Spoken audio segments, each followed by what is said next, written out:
welcome to my first reading vlog. So my name is Amy and this is my attempt at reviving this channel. So the theme of this reading vlog is going to be getting out of a reading slump and a general life slump and trying to embrace the spring season. The book I'll be reading is For Aunties and a Wedding by Jesse Q. Sutanto.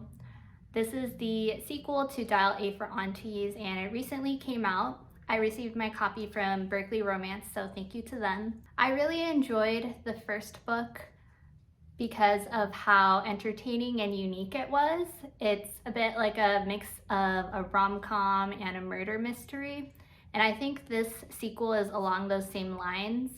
So I'm excited to see what this is like. Also, the colors on the cover and the fact that it takes place at a wedding is making me feel like it'll give some happy spring vibes. So I will let you know what I think of this, and I'll also show you some other life stuff in between. I'm planning on checking out the farmer's market and just doing some other things to try to embrace the little signs of spring. Good morning. So today is Saturday and I'm up a little earlier than usual because the farmer's market is back in season. So I'm gonna check that out and then come back and do some reading afterwards.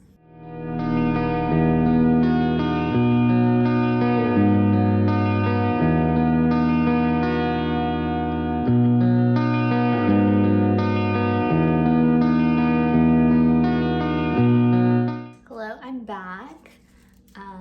I picked up a few things. They didn't have a lot of produce out, but it was nice to see the different flowers and stuff that they had. So I got kale, and I'm pretty excited about this coffee cake because it's hard to find vegan baked goods here. So this is vegan and perfect for a little morning reading session.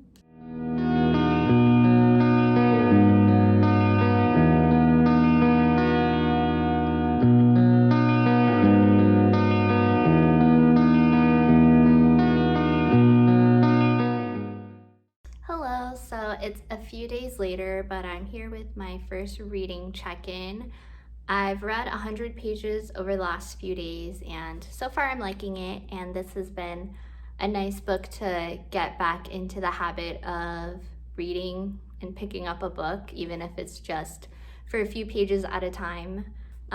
So in this book, we are following Medi again from the first book, and she is getting married, and she finds out that there are going to be mafia members present at her wedding, and they're gonna try to take someone out. And once she finds that out, her and her aunties are trying to find out what's going on, who their target is, and they're gonna try to stop that from happening. And so far it's reminded me a lot of the first book in the way that it combines these elements of romance and mystery, but then also has it all with this air of dark comedy, which keeps it light and fun.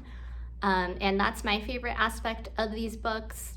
I also really love the aunties and the jokes that they have and the way their dialogue is written. So it's been fun to see them again. Also, the wedding is taking place in Oxford, which has been an interesting setting. I like the way that that has been incorporated into some of the humor. So there's this scene where the aunties are trying to learn British slang, which was my favorite scene so far because it reminded me of, as an American, when I'm watching British TV and stuff, and then I like start thinking British slang in my thoughts, but I don't really incorporate it into my the actual way that I talk. So it's funny to see them. And yeah, so I'm liking this so far. I also wanted to mention that Celeste Ng's new book that's out this year had its cover reveal. So it's called Our Missing Hearts, and it's out on October 4th.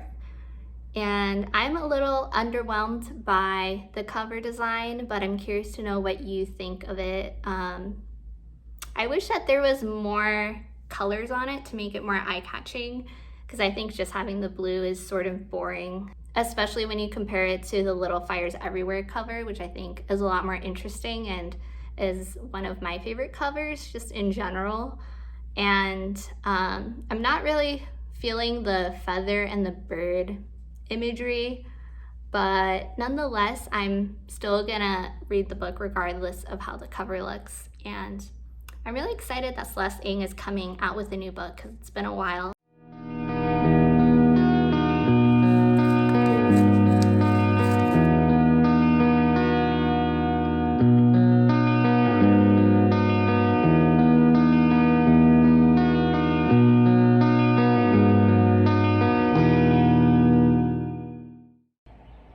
It's time for another reading check-in. So I've read 175 pages and it's been holding my interest. I think it has a lot of the same vibes as the first book, even though the situation of the plot is different, which I think is exactly what I would have wanted from a sequel.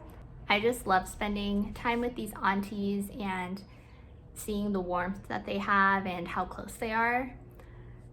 Medi does kind of bore me a little bit, especially because in the first book there was a little bit more conflict with her relationship with Nathan and like what would happen with them.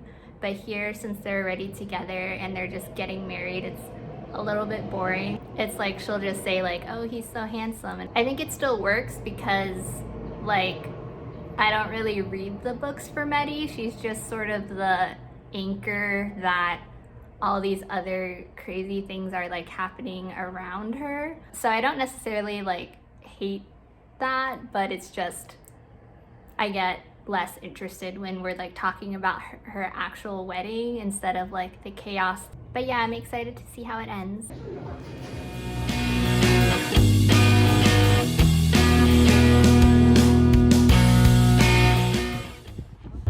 I am in the car headed to get lunch, but I wanted to let you know about the film that I watched last night, which was Everything Everywhere All at Once. If you haven't heard about it, it's this new sci-fi film from A24, and it's starring Michelle Yeoh with a majority Asian cast, majority Chinese cast, and it was a masterpiece. 5 out of 5, highly recommend. It deals with multiverses, and the way that it used that to explore its themes I thought was really imaginative and beyond what I was expecting. So even if you don't like sci-fi, I highly recommend watching it to see how it deals with themes of intergenerational trauma and the immigrant experience and identity. It was really well done, and the acting was also phenomenal. I think they really made you believe in this world and the different universes that there were, because each of the characters had to occupy multiple versions of their character within these universes. So it takes on this range of emotions on their part, and it just really worked well and they pulled it off. And also I think the fact that not only are they playing these very multifaceted characters, but a lot of the times they're doing it in multiple languages because they speak English and Chinese. So that was just really amazing to see. They speak a lot of Cantonese in the film. And yeah, I just think it has a lot to offer and there's a lot to think about after you see it. So I loved it. And right now we are headed to try out this sushi place that has vegan sushi on its menu, which is sort of like really a novelty here. So right now I live in Lawrence, Kansas, and the place we're going to is near Kansas City, so it's around 40 minutes away. But I just moved here last year, so before that I was living in the Bay Area. And in the Bay Area there were a couple places that were fully vegan Japanese places, and so that's something that I miss. And so I'm excited to have some sushi. I haven't had sushi since we moved here, other than like us trying to make it at home.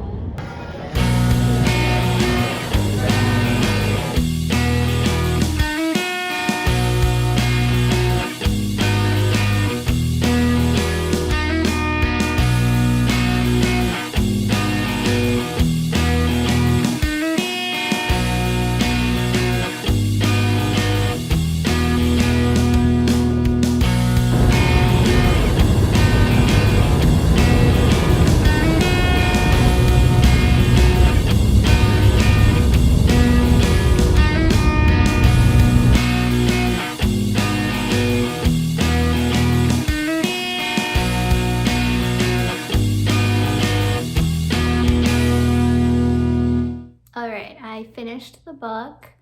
Overall, I liked it. I think I liked the first half more than the second half, because in the first half, I liked seeing them all arrive in England and them just like hanging out before the wedding and the stuff that they were getting into. And then when the actual wedding happened, I feel like I was expecting more outrageous things to happen versus what we actually got.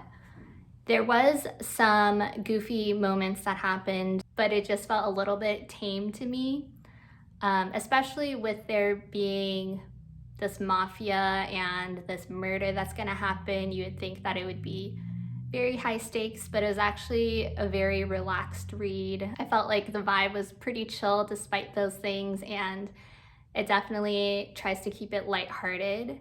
But it did come close to how much I liked the first book, because it has all of those elements that I enjoyed, which were the aunties and the humor and light that they bring and the close-knit family bonds and the Chinese-Indonesian representation. All of those things are in here. So it very much kept up the vibe that the first book had, which I liked, but I think I just wanted more in terms of memorable standout moments that creatively use this atmosphere that the author has created. But overall, I liked it, and I would still recommend it if you did like the first book. So that'll do it for this reading vlog. I hope you enjoyed it, and I hope to make more of these in the future. So feel free to subscribe if you're interested, and you can also follow me on Instagram for more content. Let me know if you plan on picking up 4 Aunties and a Wedding, and I'll see you next time.